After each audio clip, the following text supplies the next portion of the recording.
AM 1230 우리 방송 오늘의 시사 포커스 시간입니다. 오늘 집중해서 전해드리게 되는 주제는 워싱턴 DC의 치안 위기 그리고 대통령이 집권하는 내셔널 가드 투입의 의미에 대해서 직접적으로 한번 살펴보도록 하겠습니다.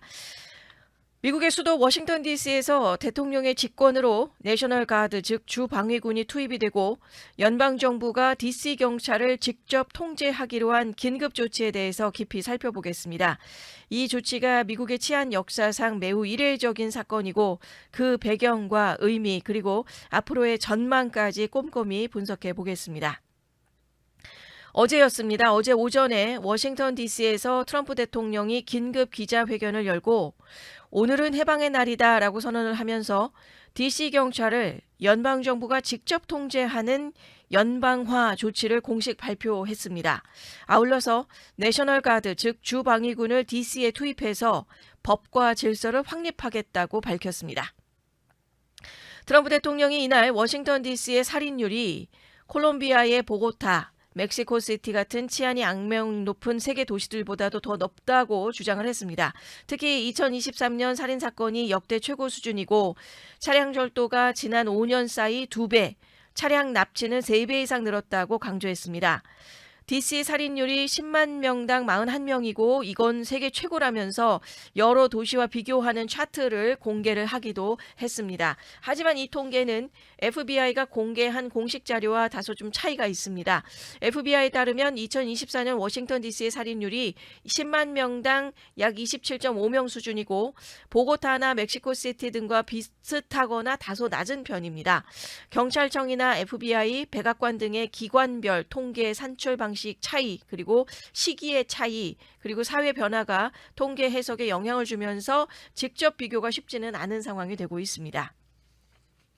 2020년 이후에 미국과 DC는 코로나 팬데믹과 함께 전국적인 시위 그리고 폭력 사태로 큰 충격을 받은 적이 있습니다. 그 해의 전국살인 사건이 지난해 2019년에 비교해 봤을 때 약 30%가 증가하면서 FBI 집계 이래의 가장 큰 단일 연도 증가폭을 기록하기도 했던 해는 2020년이 됐었습니다.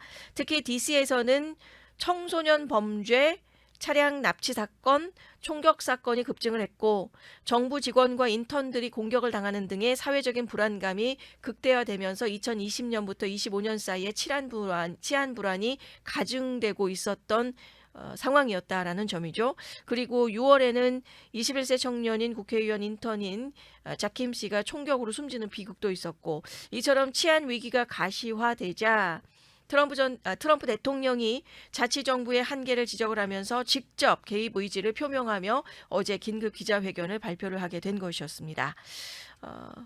트럼프 대통령이 언급한 세계 주요 도시들의 치안 상황도 잠깐 좀 살펴보겠습니다. 각 도시가 처한 사회, 역사적인 환경을 이해하면서 한번 접해보시면 어떨까 합니다. 먼저 멕시코시티, 멕시코에 있는 멕시코시티가 됩니다. 마약 갱단 간의 무력 충돌, 조직 범죄가 지속되는 복잡한 상황에 있고 인구가 2천만 명에 육박하면서 규모도 매우 크고 지역별로 치안 격차가 큽니다. 살인율이 약 15에서 20명 수준이고 특정 지역은 훨씬 위험하고 그 집계가 어려운 게 바로 멕시코시티가 되고 있는데 이런 멕시코시티를 워싱턴 DC와 좀 비교를 했다라는 점이죠. 그리고 이라크의 바그다드 같은 경우도 과거에 있었던 전쟁이랑 내전으로서 치안 붕괴를 겪었지만 최근 몇 년간은 안정화가 이루어지고 있고 하지만 테러 위협이 여전히 상존해서 시민들의 불안이 완전히 해소되지 않은 치안 불안 도시이기는 합니다. 이라크 바그다드가 지금 그렇고요. 또 언급했던 도시 가운데 파나마시티나 브라질리아 같은 곳이죠. 경제적으로 비교적 안정적인 편이지만 도시 안에서의 그러니까 파나마에 있는 파나마시티나 브라질에 있는 브라질리아 빈부격차가 굉장히 큰 지역이고 그 격차가 큰 지역 안에서의 특정 범죄 지역의 문제가 여전하고 그 특정 범죄 지역 안에서의 문제만큼은 상당히 심각한 수준인 지역들이 되고 있다라는 도시들을 워싱턴 DC와 함께 비교하면서 언급을 했었다라는 점입니다. 이처럼 각 도시의 치안 상황이 숫자도 숫자고 또 역사적 그리고 사회적인 맥락이 사실은 워싱턴 DC의 지금의 현재 상황과 좀 다르다라는 거, 그게 직접 비교, 단순 숫자 비교로서 한 것이 조금은 좀 조심스러워야 한다라는 점을 강조하고 있습니다. 그리고 워싱턴 DC가 세계 최악의 도시라고 하는 표현이 너무 극단적이었고 단순한 살인율 숫자로만 판단하기 어렵다는 점을 이 다른 도시들을 비교하면서 한번 정리를 해드려보게 되는 것 같습니다. 트럼프 대통령의 DC 경찰의 연방화 및 내셔널가드 투입 조치에 대해서 민주당과 진보 진영이 즉각 강력히 반발했습니다. 힐러리 클린턴 전 국무장관은 폭력 범죄가 30년 만에 최저 수준이고 트럼프의 주장이 상당히 좀 언힌지됐다, 좀 미친 짓이다라는 표현을 한 내용, 그리고 하킴 제프리스 하원 민주당 대표 역시 이것은 근거 없는 조치다라고 일축하면서 워싱턴 DC의 치안은 오히려 개선이 되고 있었다라고 반박하며 나섰습니다.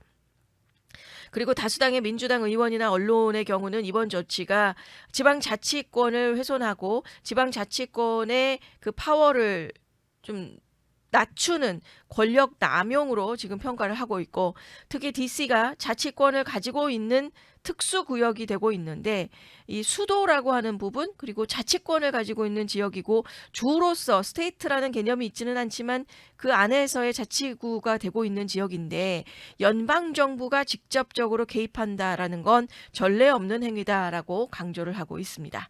반면 보수 진영이나 일부 시민들의 인터뷰를 좀 들어보니까요, 실제 DC 내에 지금 현재의 치안 상황이 차량 납치, 청소년 범죄, 총격 사건의 증가가 실제로 좀 있고 있었던 거고 그 우려의 모습이 우려가 상당히 심각하다라는 것을 생각할 정도로 치안의 불안이 갑작스럽게 증가한 것은 사실이었다라는 시민들의 인터뷰도 있기는 했었습니다. 그러면서 트럼프의 조치에 동조하는 분위기입니다.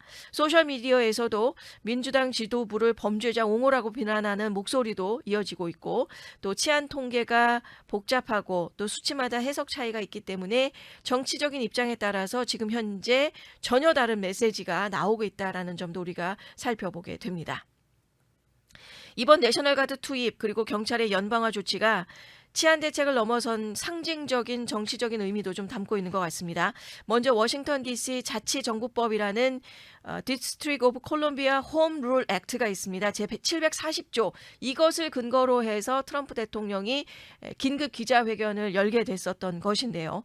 이 조항이 대통령이 DC에서 비상 상황이 발생했을 때 경찰을 직접 통제할 수 있도록 권한을 부여한 액트가 됩니다. 하지만 이 권한은 극히 드물게 제한적으로 발동을 해왔었고, 예를 들자면 LA 흑인 폭동이 있었을 때나 아니면 2020년에 조지 플로이드 사건이 있었을 때, 그런 때에 전면적인 연방 통제가 있어야만 되는 그런 상황 안에서 정말 비상 상황이다라는 걸 느끼는 모두가 어그리하고 동의할 수 있는 상황 안에서의 내셔널 가드의 투입은 그동안에 좀 이례적으로 있기는 했었지만 그때 근거가 바로 이 740조였다라는 점이죠. 그런데 지금의 현재 상황에서 워싱턴 DC를 치안의 비상이다라는 것을 발표를 하면서 경찰력이 아닌 주방위군으로 대치를 한다라는 그 부분이 시점으로서 약간의 뜬금없는 느낌도 다가오게 된다라는 점입니다.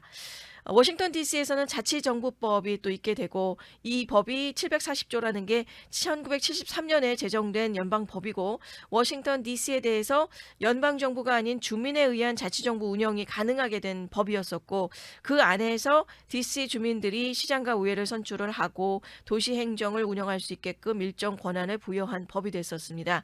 하지만 완전한 스테이트 권한은 아니고 연방의회와 대통령의 일부 권한이 여전히 남아있고 그 안에서의 740조라는 것은 대통령의 비상 권한이 부여되어 있는 조항이고 경찰력에 대해서 비상 상황에서 직접 통제할 수 있는 권한이 되고 있다라는 거, 그리고 긴급 상황 또는 공공의 안전 위협 시 발동할 수 있고 권한을 행사할 수 있는 방식은 이 조항이 발동이 되게 되면 DC 경찰국이 연방정부의 지휘를 받게 된다는 것입니다.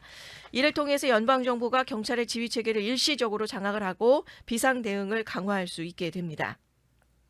자치정부와의 관계 가운데서는 이 권한이 자치정부 권한을 일시적으로 제한하는 조치가 되고, 다만 비상 상황의 종료 후에는 다시 자치정부가 경찰을 관리하는 쪽으로 가게 된다는 거죠.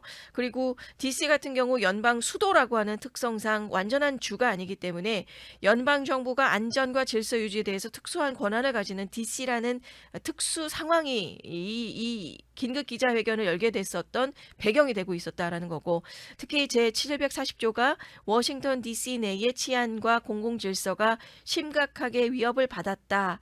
그것 때문에 이것을 근거로 내셔널 가드를 투입한다라는 법적 근거를 사용할 수 있었던 카드였다라는 점, 그리고 이 조항이 실제로 발동된 사례는 상당히 드물게 발동이 됐었다라는 거. 따라서 이번 조치가 상당히 이례적이고 상징적인 의미가 크다고 볼 수 있겠습니다.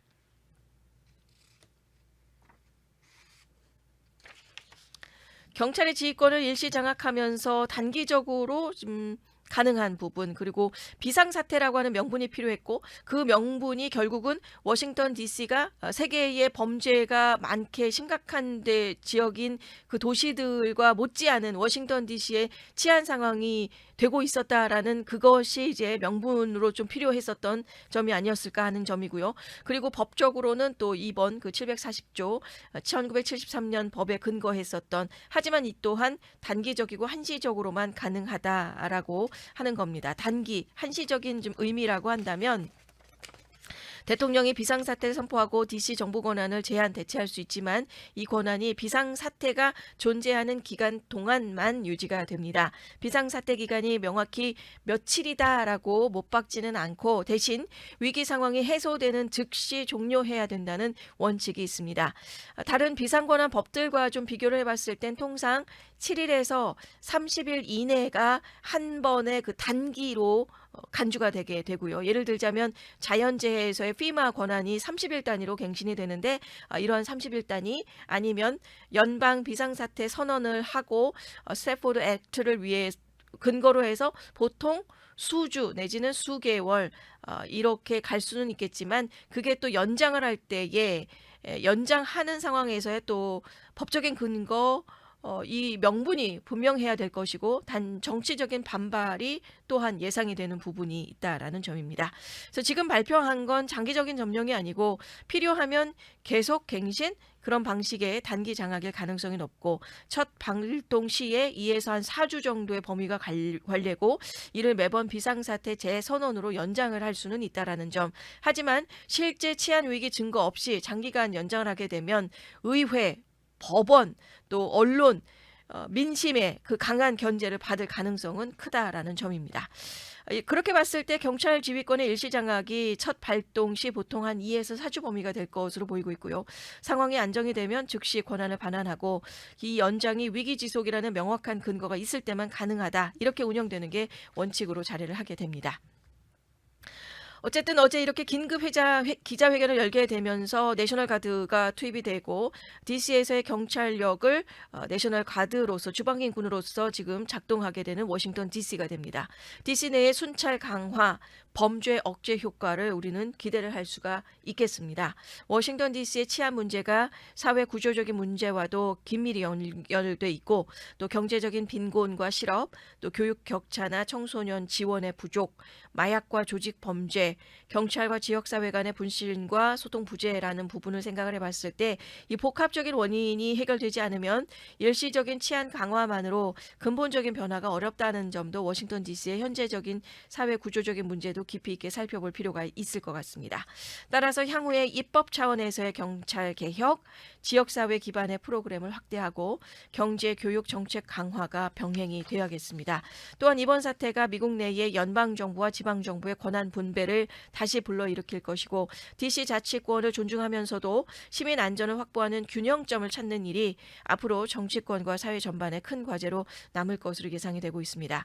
여기에 좀 민감하게 반응한 도시가 있었다면 그 도시가 바로 시카고가 됩니다. 시카고의 로컬 뉴스를 살펴봤을 때 시카고에서는 이번 워싱턴 DC에서의 내셔널 가드의 그 주방위군 투입이 여러모로 봤을 때 그 DC를 시작으로 해서 좀 블루 스테이트라고 할 수 있는, 아니면 IC로 그 이민 불법 체류가 많이 있는 그런 지역들에 좀 이 경찰력을 좀 더 장악하기 위한 어떤 시작점이 아니겠느냐라는 것으로 시카고 시티는 지금 그 부분으로 좀 바라보면서 그 다음 도시는 아마도 워싱턴 DC 다음이 시카고가 아니겠느냐라는 것으로 좀 생각하는 시카고의 로컬 뉴스도 좀 자리를 하는 부분들이 좀 있었습니다. 오늘은 워싱턴 DC에서 벌어진 치안 위기, 대통령의 직권으로 내셔널 가드가 투입된 상태를 좀 상세히 짚어봤습니다. 트럼프 대통령은 DC를 세계 최악의 범죄 도시라고 규정하면서 강경 대책을 내세웠고 또 민주당은 이것을 과장이라면서 강하게 반박하고 정치적인 공방이 이어지고 있습니다. 이 사건이 치안 문제를 넘어서서 연방과 지방 그리고 정치 세력 간의 권력 투쟁의 한 단면으로 볼 수도 있을 것 같습니다. 워싱턴 DC와 미국 사회가 이 위기를 어떻게 극복할지 또 치안과 자치권 사이에서의 어떤 균형을 찾을지 앞으로도 계속 주목할 필요가 있겠습니다. 이상 오늘의 시사 포커스 시간이었습니다.